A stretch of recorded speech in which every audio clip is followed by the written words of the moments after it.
Hello बच्चों, कैसे हो आप लोग। स्वागत है आप सभी का इस खूबसूरत से प्लेटफॉर्म पे। तो जैसा आप सभी को पता है कि हम लोग स्ट्रक्चर ऑफ एटम चला रहे हैं।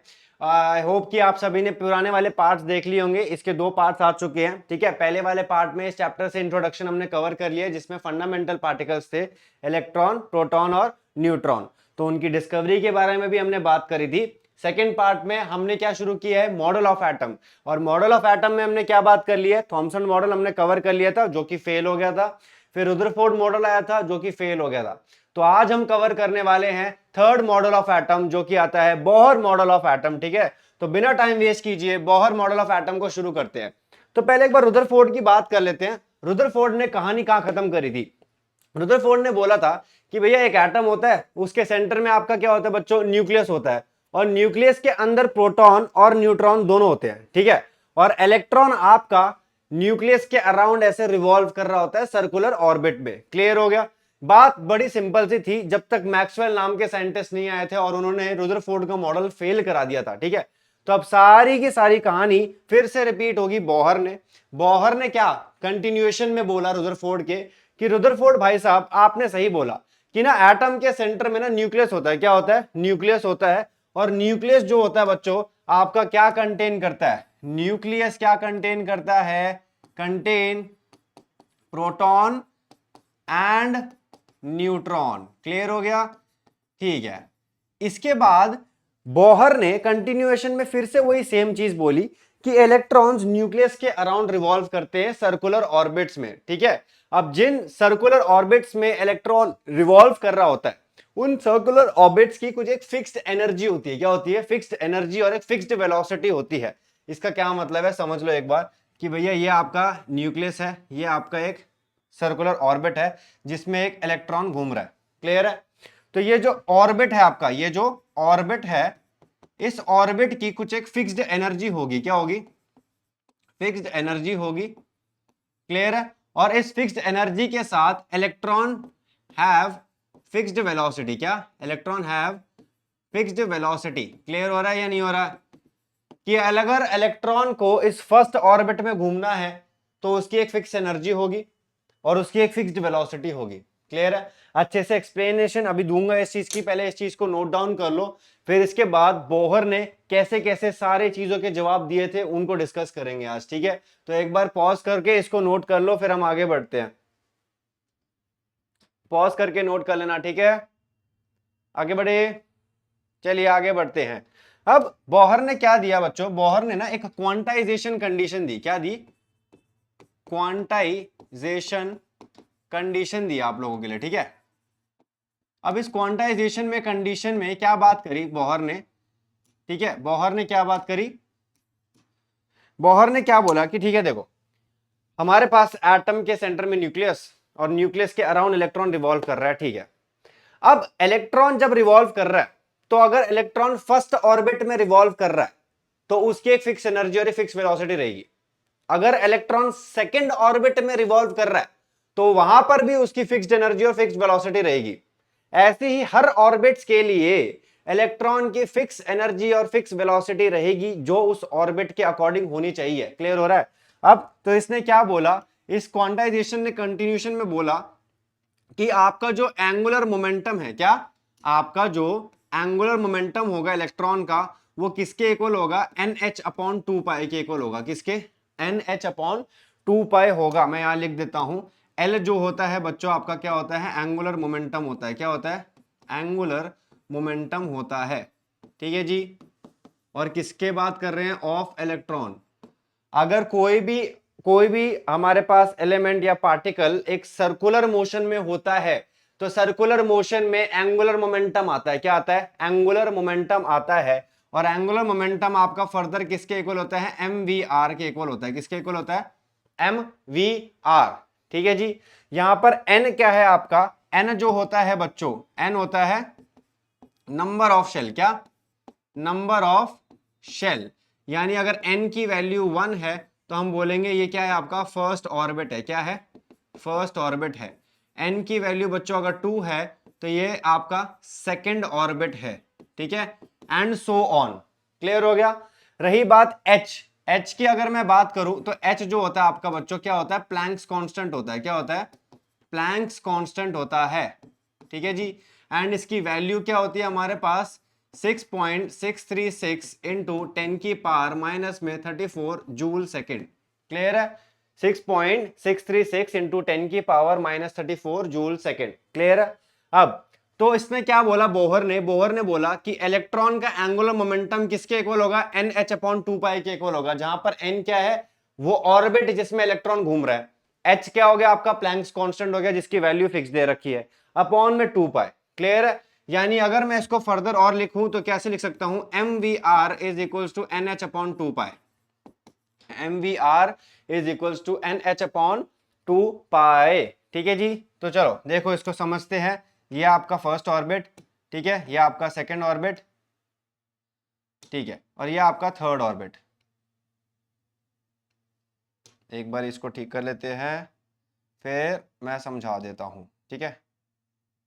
देखो तो आपका बच्चों सेंटर में तो आपका न्यूक्लियस हो गया, ठीक है।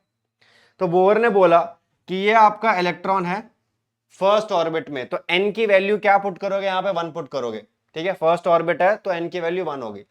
अब ये इलेक्ट्रॉन इस ऑर्बिट में घूम रहा होगा, इस ऑर्बिट में घूमता रहा होगा।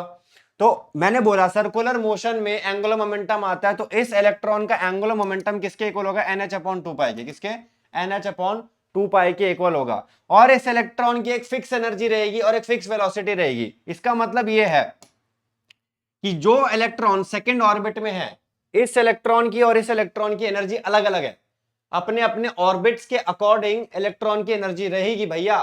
तो ऐसा नहीं है कि ये मुंह उठा के सेकंड ऑर्बिट में चले गया अपने आप ही, या मुंह उठा के थर्ड ऑर्बिट में चले गया, उस इलेक्ट्रॉन की एनर्जी नहीं है उतनी, उस इलेक्ट्रॉन की एनर्जी है ही नहीं कि वो सेकंड ऑर्बिट में घूम ले, इस इलेक्ट्रॉन की एनर्जी है ही नहीं कि ये थर्ड ऑर्बिट में घूम ले। क्यों, क्योंकि इस इलेक्ट्रॉन की एनर्जी फर्स्ट ऑर्बिट के हिसाब से है, क्योंकि ये फर्स्ट ऑर्बिट में घूम रहा है। ऐसे ही ये इलेक्ट्रॉन ना ही अपने आप थर्ड ऑर्बिट में जाएगा या फिर ना ही अपने आप फर्स्ट ऑर्बिट में आएगा। क्यों, क्योंकि इस इलेक्ट्रॉन की एनर्जी अपने अकॉर्डिंग सेकंड ऑर्बिट के इक्वल है। सेकंड ऑर्बिट की जो एनर्जी वो इस इलेक्ट्रॉन की एनर्जी, ठीक है, और उसके अकॉर्डिंग इसकी खुद की वेलोसिटी होगी। क्लियर हो गया, पक्का। क्या क्या बोला है मैंने अभी तक, मैंने बोला कि बोहर ने बोला है कि एटम के सेंटर में न्यूक्लियस जिसमें प्रोटॉन और न्यूट्रॉन, सेकेंड इलेक्ट्रॉन्स न्यूक्लियस के अराउंड रिवॉल्व करते हैं, थर्ड बोहर ने क्वांटाइजेशन कंडीशन दी, मतलब इलेक्ट्रॉन्स का एंगुलर मोमेंटम किसके इक्वल है, एन एच अपॉन 2 पाई के। एन क्या होता है, नंबर ऑफ शेल हो गया, एच क्या हो गया, प्लैंक्स कांस्टेंट हो गया। क्लियर हो गया, ठीक है। और बोहर ने बोला कि इलेक्ट्रॉन अगर फर्स्ट ऑर्बिट में घूम रहा है तो फर्स्ट ऑर्बिट की जो एनर्जी वो इलेक्ट्रॉन की एनर्जी, इलेक्ट्रॉन अगर सेकंड ऑर्बिट में घूम रहा है तो सेकंड ऑर्बिट की जो एनर्जी वो इलेक्ट्रॉन की एनर्जी, ठीक है। तो ऐसा नहीं कि इलेक्ट्रॉन्स अपने अकॉर्डिंग शेल चेंज कर ले खुद ब खुद, ठीक है। चलिए पॉज करके नोट कर लो एक बार इसको, फिर बाद आगे बढ़ते हैं। पॉज करके नोट कर लो, फिर आगे बढ़ेंगे।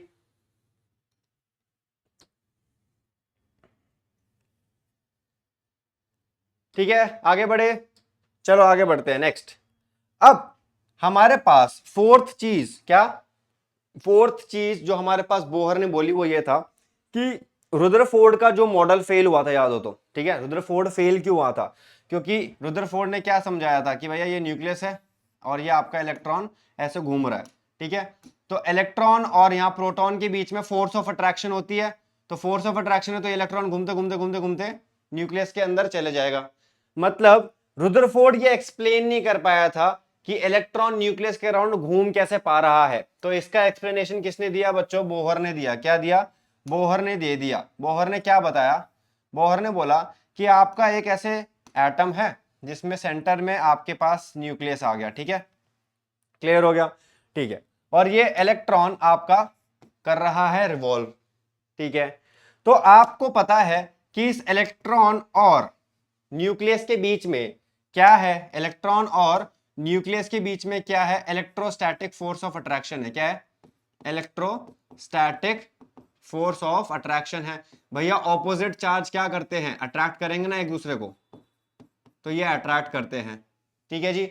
चलिए अब इसी के अकॉर्डिंग बोहर ने क्या बोला, बोहर ने बोला कि एक बाहर की तरफ भी फोर्स लगता है, क्या, बाहर की तरफ भी फोर्स लगता है, उसको बोलते हैं सेंट्रीफ्यूगल फोर्स। क्या बोलते हैं, सेंट्रीफ्यूगल फोर्स, क्या बोलेंगे? Centrifugal force. चलो अब इसको समझो, ऐसे समझो कि मान लो आप गाड़ी में बैठे हो, ठीक है, और आप ड्राइव कर रहे हो और आपकी गाड़ी ऐसे फ्लाईओवर पे जाती है, फ्लाईओवर पे ऊपर की तरफ गई, तो जैसे ही आप गाड़ी में से टर्न लेते हो तो आपकी बॉडी अपनी सीट से अपने आप बाहर की तरफ चली जाती है, समझ रहे हो?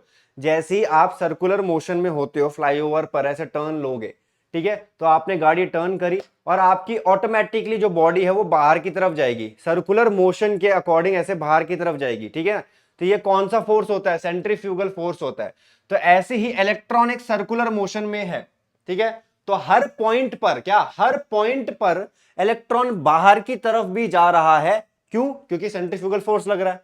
और इलेक्ट्रॉन हर पॉइंट पे अंदर भी जा रहा है, क्यों? क्योंकि इलेक्ट्रोस्टैटिक फोर्स ऑफ अट्रैक्शन लग रहा है। तो ये दोनों जो फोर्सेस हैं आपके, सेंट्रीफ्यूगल और इलेक्ट्रोस्टैटिक फोर्स, एक दूसरे को बैलेंस करते हैं। क्या करते हैं? बैलेंस आउट करते हैं, जिसकी वजह से ये इलेक्ट्रॉन न्यूक्लियस के अंदर नहीं जाता। समझ आ रहा है? ये चीज रुदरफोर्ड एक्सप्लेन नहीं कर पाया था। बोहर ने क्या बोला? बोहर ने बोला कि हाँ बिल्कुल सही है, इलेक्ट्रॉन और न्यूक्लियस के बीच में इलेक्ट्रोस्टैटिक फोर्स ऑफ अट्रैक्शन है, जिसको बैलेंस कौन कर रहा है? सेंट्रीफ्यूगल फोर्स है।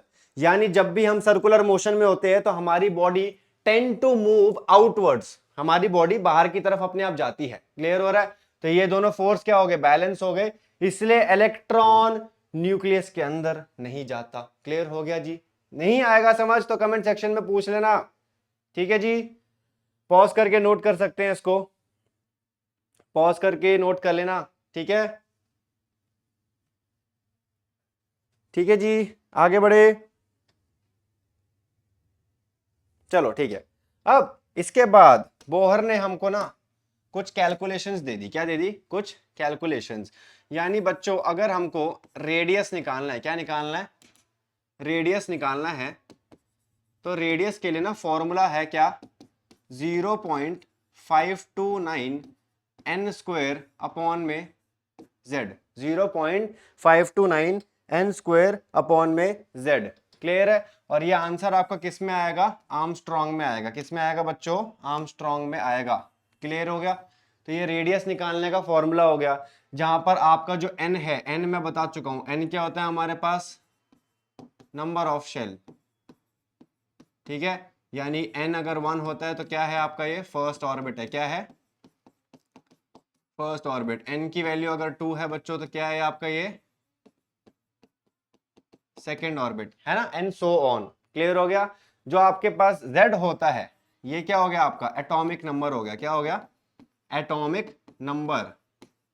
क्लियर है? क्या है ये? एटॉमिक नंबर, ठीक है।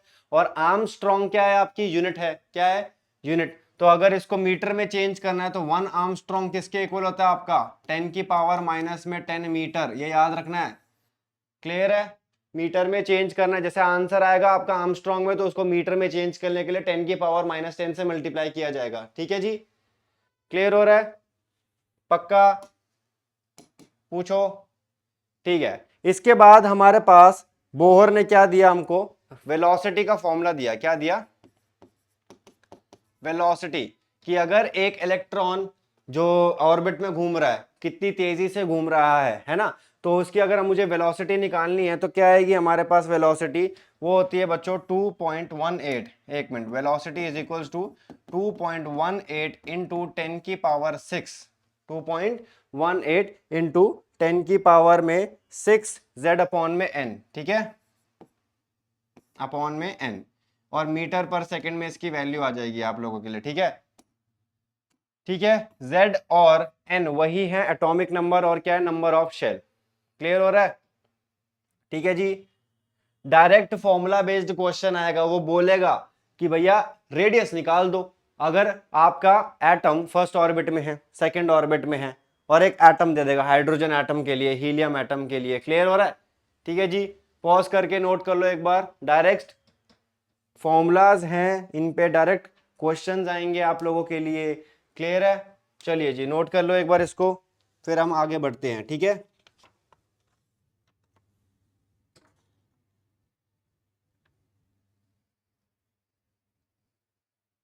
आगे बढ़े।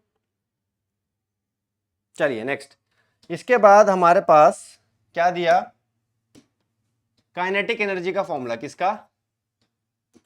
काइनेटिक एनर्जी का फॉर्मूला, काइनेटिक एनर्जी का फॉर्मूला बच्चों क्या है हमारे पास, 13.6 जेड स्क्वायर अपॉन में N square electron volt, Z square upon में एन स्क्वायर इलेक्ट्रॉन वोल्ट। ठीक है, तो इसके बाद हमारे पास अगर इलेक्ट्रॉन वोल्ट को हमको उसमें चेंज करना है किसमें, तो हम क्या लिखेंगे, 1 इंटू 10 की पावर में -6 जूल सेकेंड। ठीक है, 1 इंटू 10 की पावर -6 नहीं 19, क्या आएगा 19। ठीक है 19। ठीक है जी, क्लियर हो गया। यह आपका आ गया किसका, काइनेटिक एनर्जी निकालने का। बोलेगा कि भैया काइनेटिक एनर्जी निकाल दो अगर आपका इलेक्ट्रॉन इस ऑर्बिट में है और इस एटम के लिए। ठीक है, तो वही एन आपका क्या है, फिर से same to same number of shell, और जेड आपका क्या है, एटॉमिक नंबर। क्लियर हो गया। ठीक है, चलिए इसके बाद पोटेंशियल एनर्जी का आता है हमारे पास, क्या होता है, माइनस में 27.2 Z square upon N square electron volt. ठीक है, और same to same total energy आएगा हमारे पास, टोटल एनर्जी क्या है, -13.6 Z square upon N square. ठीक है, तो ये तीनों फॉर्मूले एक बार नोट डाउन कर लो, क्या तीनों फॉर्मूले नोट डाउन कर लो।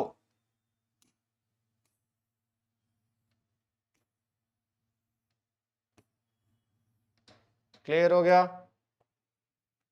ये किसका है आपका, काइनेटिक एनर्जी का। ठीक है, ये किसका है आपका, पोटेंशियल एनर्जी का।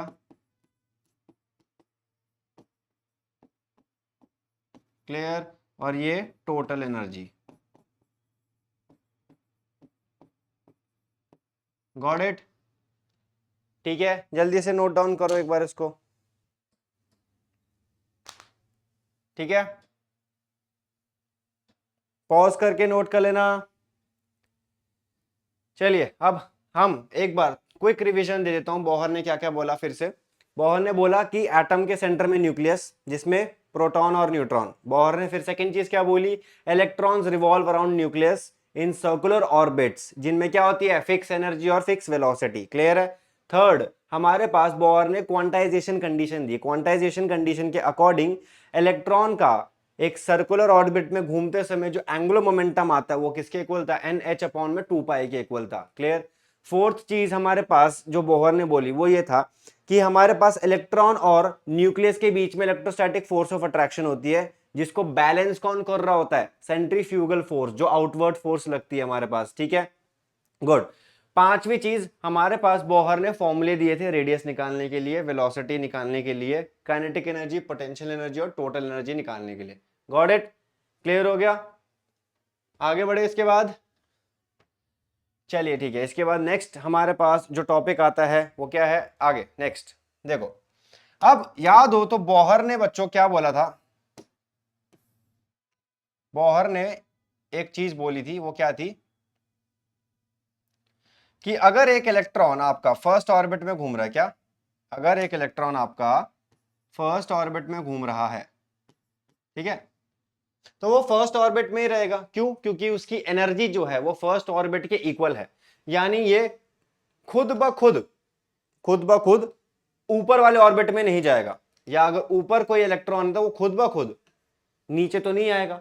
ठीक है, तो इसका क्या मतलब हुआ, इसका मतलब हुआ कि अगर एक इलेक्ट्रॉन फर्स्ट ऑर्बिट में है तो वो फर्स्ट ऑर्बिट में रहेगा, सेकंड में तो सेकंड में ही रहेगा। ठीक है, अब इसके लिए कंडीशन क्या आती है, कंडीशन पढ़ने के लिए हमको क्या पढ़ना है, ये देखो एक बार। नेक्स्ट क्या आता है हमारे पास, चलो देखो होता क्या है। अब हमारे पास ये एक एटम है जिसमें हमारे पास बच्चों ये क्या आपका फर्स्ट ऑर्बिट है, ये second orbit, third orbit, fourth orbit. ये फर्स्ट ऑर्बिट की एनर्जी है, क्या है ये, फर्स्ट ऑर्बिट की एनर्जी है।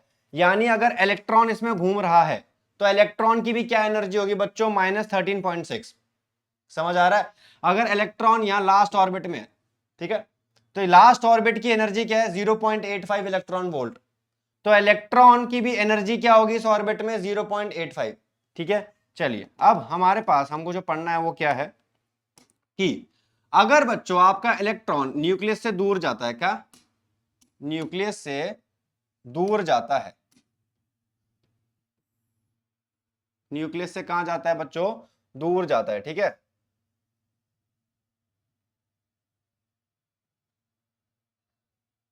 ठीक है, न्यूक्लियस से अगर दूर जाता है तो इलेक्ट्रॉन की एनर्जी क्या होती है, इंक्रीज होती है। क्या होती है? इलेक्ट्रॉन एनर्जी, एनर्जी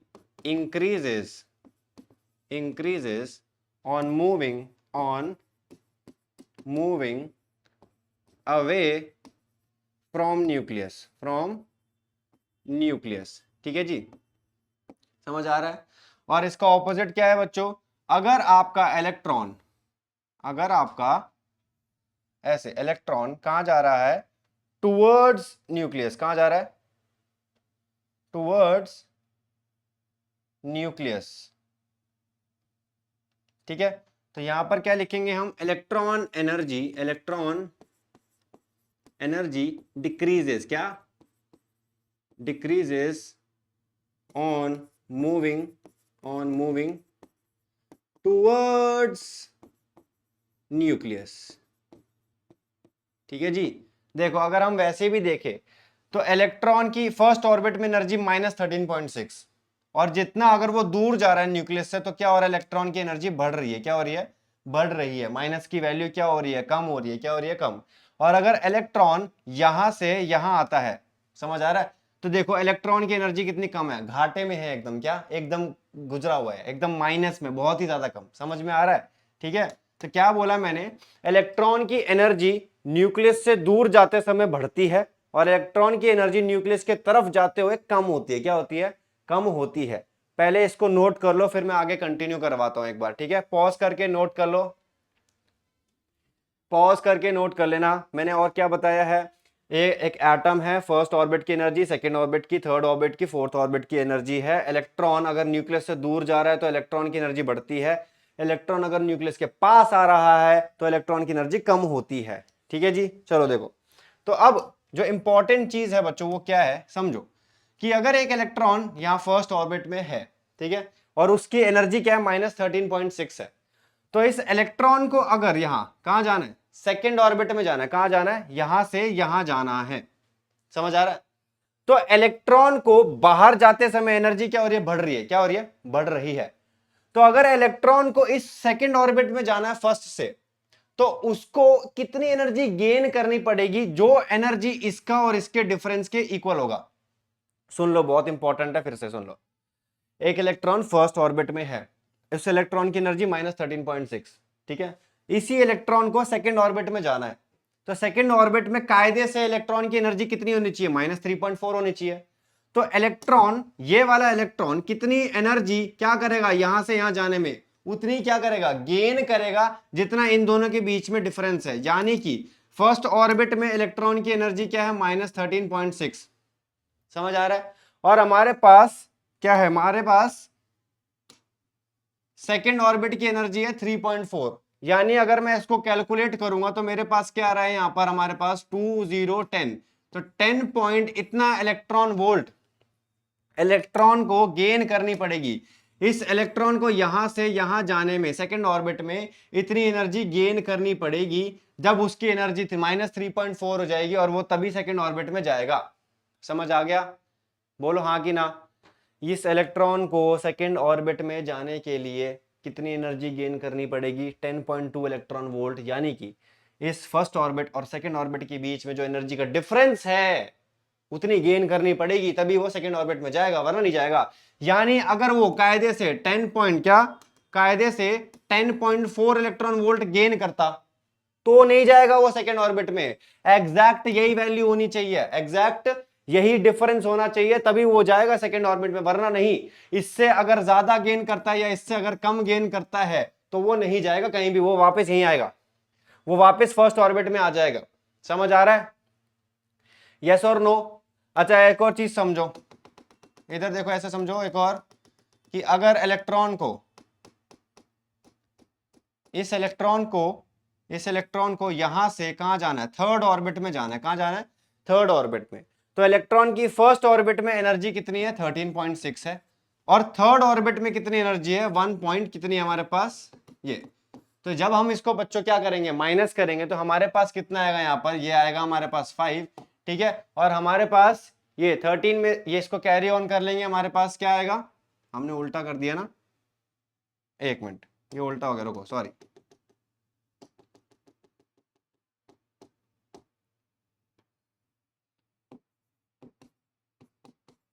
ठीक है 1.5 आएगा यहाँ, ठीक है। तो यहाँ पे क्या होगा हमारे पास, इधर आएगा 1, इधर कितना आएगा 2 और इधर इतना, ठीक है। तो यानी कि इलेक्ट्रॉन को फर्स्ट ऑर्बिट से थर्ड ऑर्बिट जाने के लिए 12.1 इलेक्ट्रॉन वोल्ट एनर्जी गेन करनी पड़ेगी। इतनी एनर्जी गेन करेगा तभी वो थर्ड ऑर्बिट में आएगा। अगर गलती से उसने 12.2, 12.3, 12.4 गेन कर ली तो वो नहीं जाएगा थर्ड ऑर्बिट में। एग्जैक्ट इतनी एनर्जी गेन करनी पड़ेगी। क्लियर है? तो मैं क्या बोलना चाह रहा हूं उसको नोट डाउन कर लो, ठीक है ना। इलेक्ट्रॉन शुड गेन और lose energy equal to difference of energy of two shells.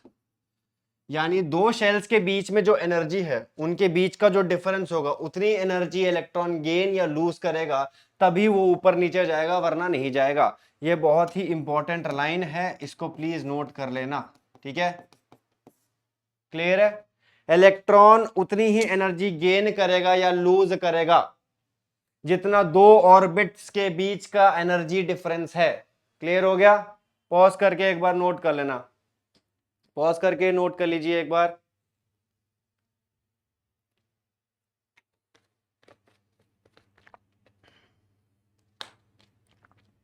Clear हो गया? चलिए, आई होप आपको ये समझ में आ गया होगा। नहीं आएगा समझ में तो प्लीज एक बार कमेंट सेक्शन में पूछ लीजिएगा, ठीक है। आगे आगे बढ़ते हैं, चलो। इसके बाद बच्चों हमारे पास क्या टॉपिक आता है, एक आता है आयनाइजेशन एनर्जी। क्या आता है हमारे पास? आयोनाइजेशन एनर्जी, ठीक है। चलो, अब आयनाइजेशन एनर्जी क्या होती है? आयनाइजेशन एनर्जी होती है energy required to remove an electron from valence shell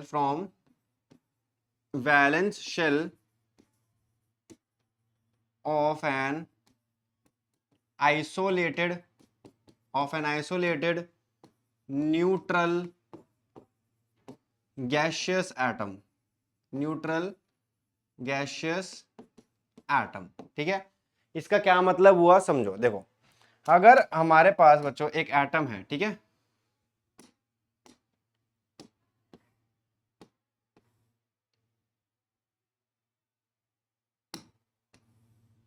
ठीक है, देखो ये आपका सेंटर में क्या आ गया, न्यूक्लियस आ गया, ठीक है। अब आयनाइजेशन क्या होती है? जो लास्ट शेल में बच्चों इलेक्ट्रॉन होता है, क्या जो लास्ट शेल में इलेक्ट्रॉन होता है, उस इलेक्ट्रॉन को निकालने के लिए जो एनर्जी हमको देनी पड़ेगी एटम को, फिर से बोल रहा हूं सुन लो, एक एटम में जो लास्ट शेल होता है, लास्ट उसके अंदर जो इलेक्ट्रॉन होता है उसको निकालने के लिए एटम से जो हमको एनर्जी देनी पड़ेगी वो आयोनाइजेशन एनर्जी। एक एटम खुद से तो इलेक्ट्रॉन नहीं देगा, है ना, कि फ्री फंड में आया और इलेक्ट्रॉन देके चले गया। उसको हमको जबरदस्ती करनी पड़ेगी, हमको इसको एनर्जी देनी पड़ेगी। अगर हम इसको एनर्जी देंगे तो इलेक्ट्रॉन की एनर्जी बढ़ेगी, और इलेक्ट्रॉन की एनर्जी बढ़ेगी तो वो एटम से निकल जाएगा। पर कौन से इलेक्ट्रॉन की बात कर रही है? जो लास्ट शेल में इलेक्ट्रॉन है, तो लास्ट शेल में इलेक्ट्रॉन्स को एटम से निकालने के लिए जो हमको एनर्जी देनी पड़ रही है उसको बोलते हैं आयोनाइजेशन एनर्जी। क्या? Ionisation energy. क्लियर है? अब इसमें कंडीशन क्या है? हमारा एटम आइसोलेटेड होना चाहिए, यानी अकेला होना चाहिए, यानी किसी के साथ बॉन्ड में नहीं होना चाहिए, वो अकेला, एकदम अकेला, ठीक है।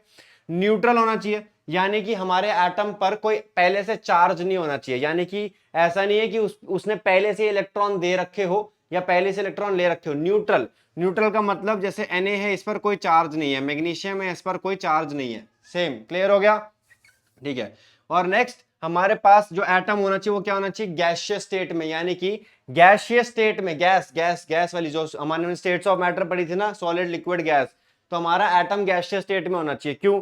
क्योंकि गैसेस से इलेक्ट्रॉन निकालना आसान होता है। क्या होता है? गैसेस से इलेक्ट्रॉन निकालना आसान होता है, तो इसलिए हमको कम एनर्जी देनी पड़ेगी इलेक्ट्रॉन निकालने के लिए। क्लियर हो रहा है? तो आयोनाइजेशन एनर्जी क्या हो गई? Energy required to remove valence electron, जो लास्ट शेल में है उसको निकालने के लिए जो हमको एनर्जी देनी पड़ रही है वो आयोनाइजेशन एनर्जी।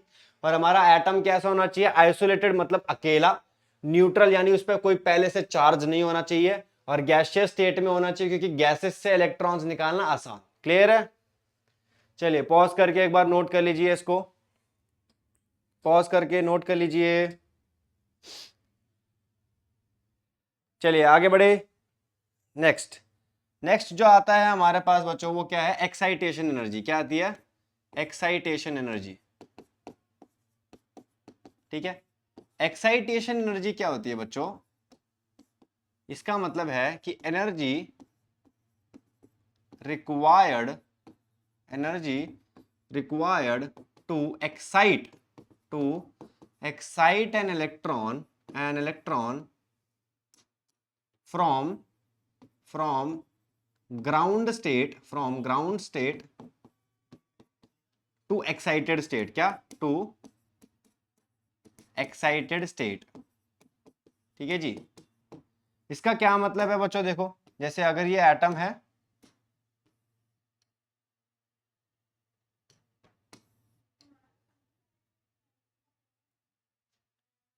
ठीक है, इसमें क्या है हमारे पास कि अगर हमारे पास बच्चों ऐसे स्टार्टिंग से ही इलेक्ट्रॉन, ये आपका न्यूक्लियस हो गया, एक इलेक्ट्रॉन आपका यहाँ है फर्स्ट ऑर्बिट में स्टार्टिंग से, ठीक है, तो इसकी ग्राउंड स्टेट क्या हुई है बच्चों? इसकी जो ग्राउंड स्टेट है वो क्या है हमारे पास? First orbit. क्या है? फर्स्ट ऑर्बिट, मतलब इलेक्ट्रॉन प्रेजेंट कहाँ है? पहले से। ठीक है, इस इलेक्ट्रॉन को ग्राउंड स्टेट से ऊपर वाले शेल में भेज देने के लिए, ऊपर वाले शेल में भेज देने के लिए जो हमको एनर्जी देनी पड़ती है उसको बोलते हैं एक्साइटेशन एनर्जी। क्या बोलते हैं? Excitation energy. यानी इसकी एक्साइटेड स्टेट क्या है अभी के लिए? थर्ड ऑर्बिट है। क्या है? थर्ड ऑर्बिट है, हाँ कि ना? ठीक है जी, इधर देखो, अगर मैं इस इलेक्ट्रॉन की बात करूं, सेकंड से थर्ड जा रहा है, सेकंड से थर्ड जा रहा है, तो सेकंड से थर्ड ऑर्बिट जाने के लिए जो हमको एनर्जी देनी पड़ रही है इसको एक्साइट करने के लिए, हायर शेल में जाने के लिए, उस एनर्जी को हम बोलते हैं एक्साइटेशन एनर्जी। क्लियर हो गया? आई होप इसमें कोई डाउट नहीं होगा। ठीक है, एक इलेक्ट्रॉन जिस शेल में पहले से प्रेजेंट है उससे हायर शेल में भेज देना, और उसमें हायर शेल में भेजने पर जो हमको एनर्जी देनी पड़ रही है उसको क्या बोलेंगे? Excitation energy. क्लियर हो गया? पॉज करके नोट कर लो एक बार, पॉज करके नोट कर लीजिएगा। आगे बढ़े।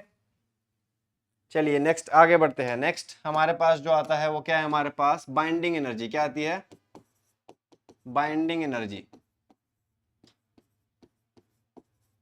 ठीक है, बाइंडिंग एनर्जी क्या होते हैं हमारे पास? बाइंडिंग एनर्जी है कि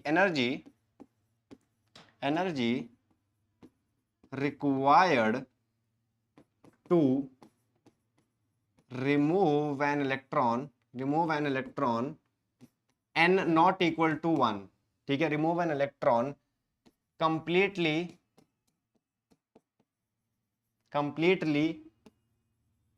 out of that orbit is called binding energy, is called binding energy। देखो क्या बोला है यहां पर इसने, जैसे मानो आपका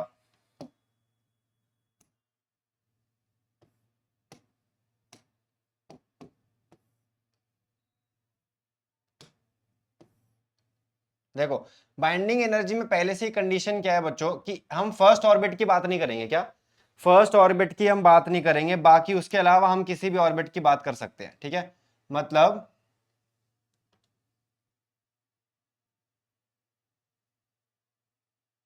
ठीक है, तो आपका यहां पर सेंटर में न्यूक्लियस आ गया। ठीक है, तो फर्स्ट ऑर्बिट में जो इलेक्ट्रॉन्स हैं हम उनको नहीं छेड़ेंगे, क्योंकि वहां से इलेक्ट्रॉन निकालना सबसे मुश्किल होता है। क्या होता है? वहां से इलेक्ट्रॉन निकालना सबसे मुश्किल होता है। तो बाइंडिंग एनर्जी ने क्या बोला कि फर्स्ट ऑर्बिट के अलावा, फर्स्ट ऑर्बिट के अलावा इलेक्ट्रॉन अगर किसी भी ऑर्बिट में है, इलेक्ट्रॉन अगर किसी भी ऑर्बिट में है और उस ऑर्बिट से उसको बाहर निकालने के लिए, उसको बाहर निकालने के लिए जो एनर्जी देनी पड़ती है उसको बाइंडिंग एनर्जी बोलते हैं। ठीक है, देखो समझो, आयोनाइजेशन एनर्जी क्या थी? लास्ट शेल से इलेक्ट्रॉन को निकालना, जो हमको एनर्जी देनी पड़ी वो आयनाइजेशन एनर्जी। एक्साइटेशन एनर्जी ने क्या बोला कि एक शेल से दूसरे शेल में भेजने के लिए जो एनर्जी देनी पड़ी वो एक्साइटेशन। बाइंडिंग ने क्या बोला? बाइंडिंग ने बोला फर्स्ट ऑर्बिट को छोड़ दो, उसके अलावा जितने भी ऑर्बिट्स हैं उस ऑर्बिट से निकालने के लिए, उस ऑर्बिट से जस्ट निकालने के लिए जो एनर्जी देनी पड़ रही है उसको बाइंडिंग एनर्जी बोलते हैं। इस ऑर्बिट से निकालने के लिए उसको बोलेंगे बाइंडिंग एनर्जी। इस ऑर्बिट से निकालने के लिए बस उसको बोलेंगे बाइंडिंग एनर्जी। क्लियर हो रहा है? क्लियर है? फर्स्ट ऑर्बिट को क्यों इग्नोर करते हैं? क्योंकि उससे इलेक्ट्रॉन का निकालना बहुत टफ होता है। क्लियर है? ठीक है जी, पॉज करके नोट कर सकते हैं इसको। ठीक है, और यहीं पे इसी के साथ लोग हम यहां पर ये लेक्चर एंड करते हैं। ठीक है ना? तो हमने बोहर मॉडल ऑफ एटम के बारे में हर चीज डिटेल में बात कर ली है एंड आई होप आप लोगों को आपको सब कुछ समझ में आ गया होगा। ठीक है, तो इसके बाद नेक्स्ट पार्ट में हम लोग बात करेंगे कुछ स्पेक्ट्रम वगैरह के बारे में, एटॉमिक स्पेक्ट्रम, हाइड्रोजन स्पेक्ट्रम वगैरह। ठीक है, जो कि काफी इंपॉर्टेंट है और क्वेश्चंस भी बहुत अच्छे से आते हैं उसमें है। तो इस लेक्चर में याद रखना कि जो इंपॉर्टेंट फॉर्मूलेस थे, रेडियस, वेलोसिटी वगैरह, काइनेटिक एनर्जी, पोटेंशियल एनर्जी और टोटल एनर्जी के लिए, ठीक है, उनको अच्छे से याद करें क्योंकि डायरेक्ट बेस्ड क्वेश्चंस आते हैं उन पे। ठीक है, डायरेक्ट फॉर्मूला लगाना होता है और वैल्यूज भी गिवन ही होती है हम लोगों को। ठीक है, उसके अलावा ये ionisation energy, excitation, binding energy भी अच्छे से पढ़ लेना। आई होप आप लोगों को सब कुछ समझ में आया हुआ होगा। ठीक है, इंपॉर्टेंट चैप्टर है, इंपॉर्टेंट, अच्छे से पढ़ाई करके चलनी है। नोट्स मैं आप लोगों के लिए बनवा रहा हूँ। ठीक है, हाथों हाथ अपने अकॉर्डिंग नोट्स बनाते रहिएगा, है ना? और जो चीज नहीं आएगी समझ में तो प्लीज कमेंट सेक्शन में प्लीज पूछ लेना। ठीक है, कोई हर्जी नहीं है पूछने में, नहीं आता अगर समझ में तो। ठीक है, तो चलो यहीं पर ही हम ये लेक्चर खत्म करते हैं एंड नए लेक्चर में मिलते हैं आपके लिए। ठीक है, तो आई होप आप सभी को मजा आया हुआ होगा। ठीक है, and all the very best.